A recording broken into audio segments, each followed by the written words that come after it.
Estamos retornando com o nosso Direto de Brasília, o jornalismo levado a sério e tratando de um dos assuntos fundamentais para o nosso país e para o mundo, agricultura, produção de alimentos. E agora existe um problema, além de todos os outros já citados pelo deputado Valdir Colaro, que está preocupando e deve merecer muita atenção. A violência chegou ao campo e tem agricultor abandonando o campo por falta de segurança. Qual é essa situação real? Isso realmente acontece e em que grau a violência chegou até o campo, deputado? Olha, nós temos aqui que pensar o que nós queremos com o Brasil. Como é que nós queremos ocupar esse Brasil de Deus? 8 milhões de quilômetros quadrados. E hoje está assim distribuído. Nós plantamos 8% do Brasil. 8%, mais 21, 22% de pecuária, 30% é o que ocupa a agropecuária brasileira, com 220 milhões de toneladas de grãos, mais 200 milhões de cabeças de gado, e produzimos 1 bilhão e 300 milhões de toneladas de alimentos, se você considerar hortaliça, fruta, 1 bilhão e 300 milhões. Isso em 30% do Brasil, onde esses 30% do Brasil tem 20% de floresta, dentro das propriedades. Então, você veja, nós temos lá 30%. O restante do Brasil é assim. Nós temos 13,5% do Brasil que é terra indígena. Terra indígena. Com 800 mil indígenas, mais ou menos 400 mil na cidade, passando fome. Com todas essas terras. Então, os indígenas têm em torno de 110 milhões de hectares, que dá uma vez, quase 2 vezes o que se planta no Brasil. Nós temos 20% de parques, que os governos, desse e outros governos, desapropriaram e não pagaram os proprietários. Nós estamos devendo 20% do Brasil aos proprietários sem pagamento. Esses são os parques. Nós temos, na questão da reforma agrária, nós temos aí 90 milhões de hectares, 1,5 vezes que se planta de terras que já foram desapropriadas para a reforma agrária para 900 mil famílias. E 70% dessas famílias têm cesta básica. Não plantam nada. Plantam para comer, né? Porque o governo deu as terras lá e abandonou essas pessoas. Agora estamos tentando recuperar, torná-las produtivas. Quantas mil famílias? 900 mil. 70% dessas estão há mais de 30 anos em cima das terras e não receberam o título definitivo. Por quê?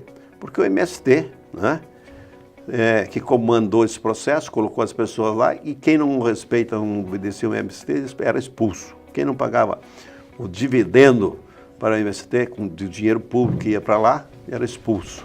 Hoje nós temos a Lei 13.465, que é a regulação fundiária, que diz o seguinte, que MST não existe mais, agora existe a lei. Você tem que aplicar a lei. Aquele que está dentro da lei, que tem característica para poder receber um título, receber uma área de terra, ele vai ser assentado, senão não vai. Então esses movimentos que estão aí de invasão de terra, é tudo balela, tudo milícia. Milícia não funciona mais. E então nesse processo todo que nós temos, agora nós tivemos um estudo da Embrapa, que o Brasil tem 66% de florestas nativas em pé. 66%. Se você pegar pastagens plantadas e essas pastagens nativas, né, como Pampa, Pantanal, nós vamos ter aí mais de 70% do Brasil terras intocadas. Intocadas. Então, o agricultor hoje ele preserva os 20%, né, na propriedade no sul, 35% no centro-oeste e 80% na Amazônia. Só o agricultor faz preservação do meio ambiente. Quem que deixa 20% do seu terreno, do seu apartamento, para alguém preservar o meio ambiente? Nós fazemos isso na cidade, eu moro na cidade, você mora na cidade. Sim. Quem faz isso? Ninguém faz, né? O agricultor paga essa conta sozinho, do patrimônio dele. Só existe isso no Brasil.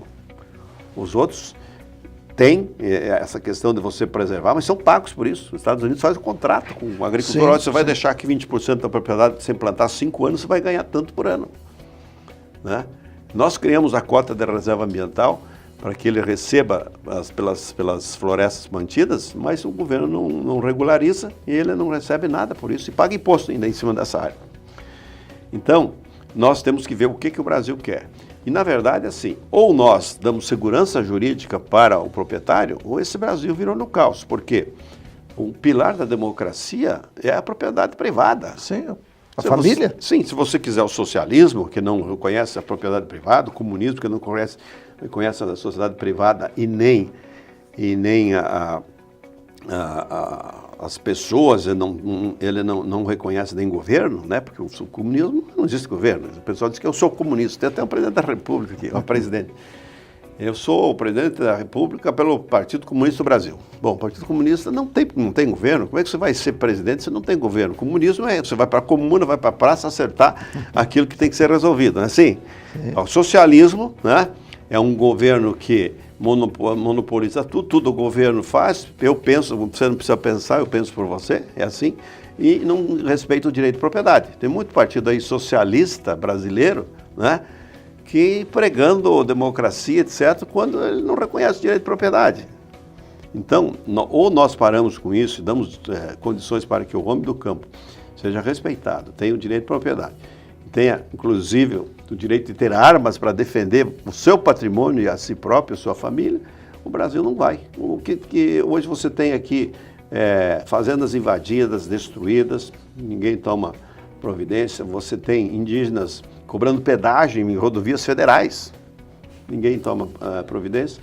Então, essa é a questão. E além do roubo, né? Hoje exatamente, as fazendas estão sendo assaltadas. Né? Nós criamos a lei do abigeato, né, que é o roubo de animais, que duplica a pena de quem faz o roubo de animais, mas mesmo assim não conseguimos atacar, porque se você colocar alguém com uma segurança lá, você é considerado como milícia, né?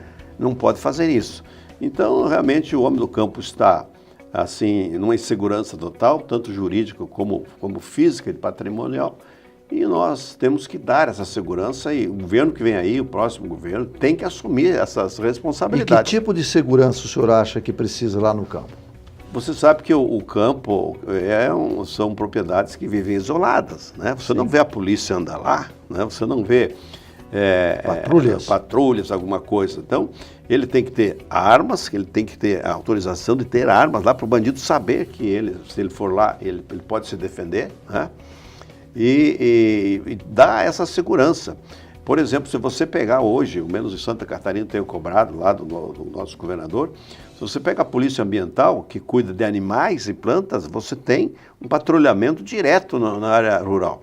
Mas e o bicho-homem, quem que cuida?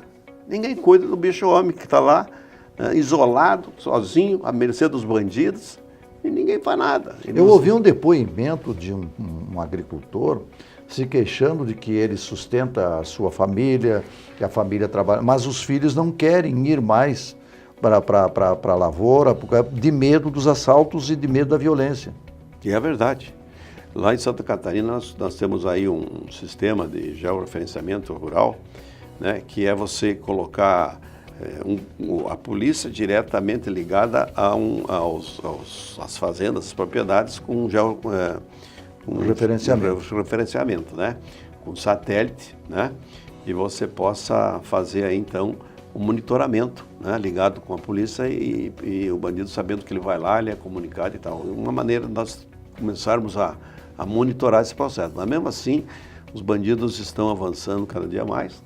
Imagina alguém isolado, e principalmente você pega as pessoas que ficam em casa. Quem é que fica em casa? As pessoas de mais idade, o pai, a mãe que está lá, o bandido entra, rouba, assassina, e você não consegue ter alguém que possa coibir isso, né? Eu tive lá, agora exemplo, um dia desses, lá em Santa Catarina, que uma fazenda, uma propriedade foi ser roubada, e esse agricultor tinha arma e atirou, né? E o bandido fugiu, foi embora porque ele estava roubando o trator dele. Aí no outro dia chegou o vizinho na casa dele, né? E bem apavorado. O que foi? Roubaram meu trator essa noite, eu vi os bandidos roubando meu trator, eu não tinha nenhuma arma, não tinha nada, eles levaram meu trator embora, não pude fazer nada. O mesmo que, né, deixou de roubar lá, roubou no outro lado. Então, eu acho que isso nós temos que resolver. Discutir a questão do desarmamento. A questão do desarmamento, tem que armar, porque as pessoas, o bandido está armado, e as pessoas de bem estão indefesas. Se você a resposta que se coloca, se tu for assaltado, não reaja. Caramba, se nós chegamos a esse ponto, né? E aí você imagina, se nós não fizermos com que a impunidade acabe, que a verdade é essa, né? Tem que acabar com a impunidade, as pessoas têm que começar a colocar na cadeia, nós fizemos legislações, várias legislações aumentando a pena, né? Porque até 4 anos você não fica preso, mandando para 8, 12 anos, mas mesmo assim o bandido sabe que ele dá um jeito de sair fora. Então, acho que nós não temos que ter pena de bandido. O bandido tem que ficar na cadeia, tem que pagar o preço. Você tem 2 escolhas na vida, né? O lado bom e o lado ruim. Escolheu o lado ruim, paga o preço, né? Na política, inclusive fora o pessoal do colarinho branco, né? Mas todos, né? Você tem a consciência do que está certo ou errado. Se tu escolher pelo lado errado, você pague pela conta e seja responsável por ela. Eu sou assim, eu não tenho bandido de estimação, não. Seja do meu partido, quem for, né? Fez errado, paga, né? Podia ter feito certo, né? Quis bancar o esperto, então tem que sofrer com as consequências. Tá certo, então. Eu agradeço a sua presença aqui, deputado Valdir Colato, sempre muito sincero, muito objetivo. O conheço há longos anos e sei do trabalho que realiza, principalmente em prol da agricultura brasileira aí. Muito obrigado. Vamos voltar a falar, quem sabe depois com o novo Código Florestal, essa questão dos fitossanitários e principalmente resolver a questão da insegurança no campo. Muito obrigado, deputado, pela sua presença aqui. Obrigado.